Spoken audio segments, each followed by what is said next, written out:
deshalb finde ich es auch, weil es ganz wichtig ist, ein weiteres Kriterium im Haus der Eltern statt. Also ich war die Teamleiterin unseres therapeutischen Teams, das alle 2 Wochen Teamtreffen geleitet hat, in dem eben die Lernfortschritte besprochen wurden. Ich fand es sehr, sehr faszinierend, wie schnell das mit der Sprache ging. Dass da scheinbar so ein Anreiz bei ihm geschaffen wurde, dass er alles, was gesagt wurde, aufgenommen hat.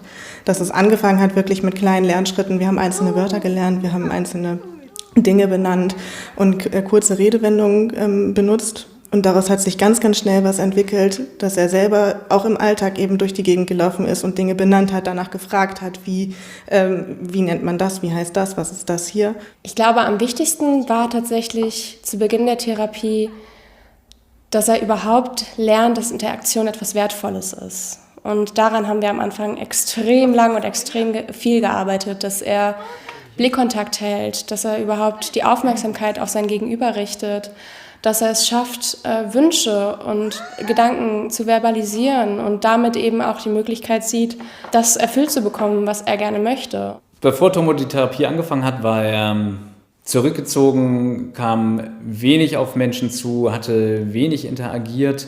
Nach der Therapie hat sich das deutlich gewandelt. Also er geht fröhlich auf Menschen zu, liebt es, mit Menschen zu interagieren, hat viele Sachen gelernt, auch Imitation, beispielsweise Sachen nachzumachen, auch Aufforderungen zu befolgen. Also die autismusspezifische Verhaltenstherapie des IFA hebt sich einfach durch das hochintensive Programm letztlich ab von den übrigen Angeboten, die man ansonsten erhält. Denn ob das Kind jetzt 3 Wochenstunden oder 20 Wochenstunden erhält im Rahmen der Verhaltenstherapie, das macht doch einen deutlichen Unterschied.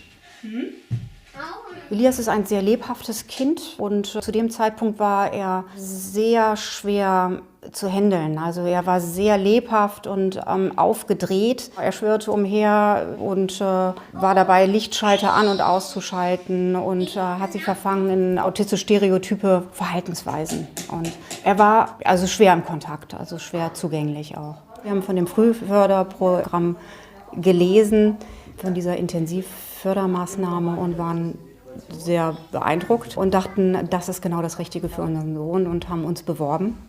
Ja, Elias kam zu uns ins Institut für Autismusforschung, war da etwa 4,5 Jahre alt, dominierte durch ein ganz starkes Fehlverhalten. Also er krabbelte quasi durchgehend durch den Raum, fasste in Steckdosen, betätigte Lichtschalter.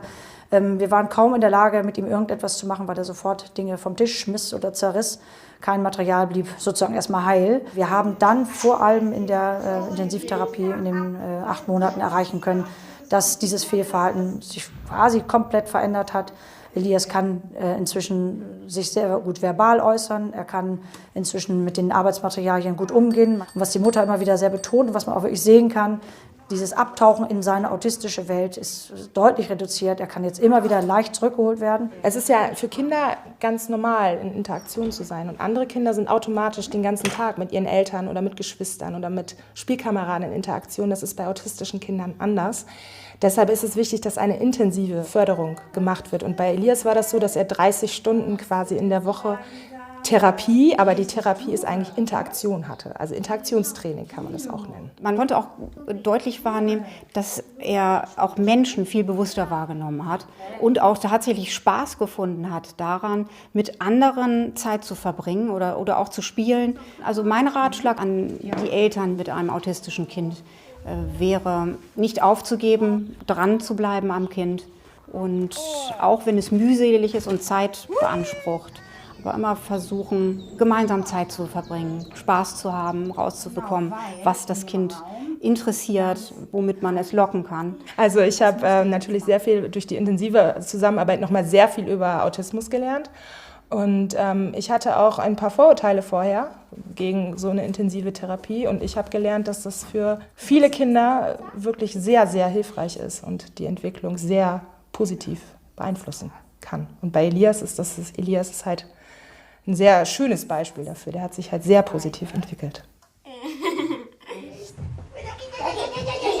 Das war im Dezember 2006, als bei Erik frühkindlicher Autismus diagnostiziert war. Er war 2 Jahre, 5 Monate alt. Alle Kennzeichen waren da. In dieser Zeit, Erik konnte nicht sprechen, keine Laute sogar. Spielen mit ihm war unmöglich.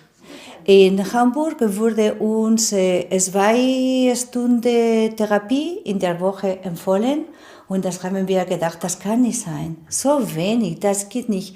Erik war in dieser Zeit, wie gesagt, sehr, sehr betroffen. Und wir wollten was machen. Durch 2 andere Familien aus Hamburg haben wir gehört, dass es ein Elterntraining gab. Und wir haben gedacht, mein Gott, das wollen wir. Ja? Wir wollen wissen, was wir mit unserem Kind machen können. Mein Kind ist jetzt 13 Jahre alt. In diesem Moment kann ich sagen, dass wir mit Autismus ganz natürlich leben. Ist natürlich nicht einfach. Aber heutzutage, okay, habe ich ein Kind. Er besucht Gymnasium, ja, 7. Klasse. Er kann nicht nur Deutsch, er kann auch Spanisch. Das ist auch sehr lustig, weil manchmal sagt er mir, Mama, weißt du, warum ich dieses Wort nicht so gut sage? Warum, Erik? Das habe ich von dir gelernt. Und ich sage, mein Gott, ja, ich bin Spanierin, man kann merken. Und bleibe ich stolz, natürlich, auf ihn. Und hier gibt es sogar eine extra Straße, die gar nicht existiert. Und Und ein erfundener Fluss, Raupenkanal. Wir genießen auch viele Stärken von Erik. Erik ist zum Beispiel sehr gut beim Mathematik, beim Technik, beim Malen, beim Kleinigkeiten entdecken. Er hat ein unglaubliches gutes Gedächtnis. Manchmal denken wir, dass er auch hier ein Navi hat. Ja? Er weiß immer ganz genau, wo alle Sachen sind. Wenn ich von Musik oder so rede, Musik und Mathematik natürlich sind sehr in Verbindung. Kann sehr gutes Schlagzeug spielen.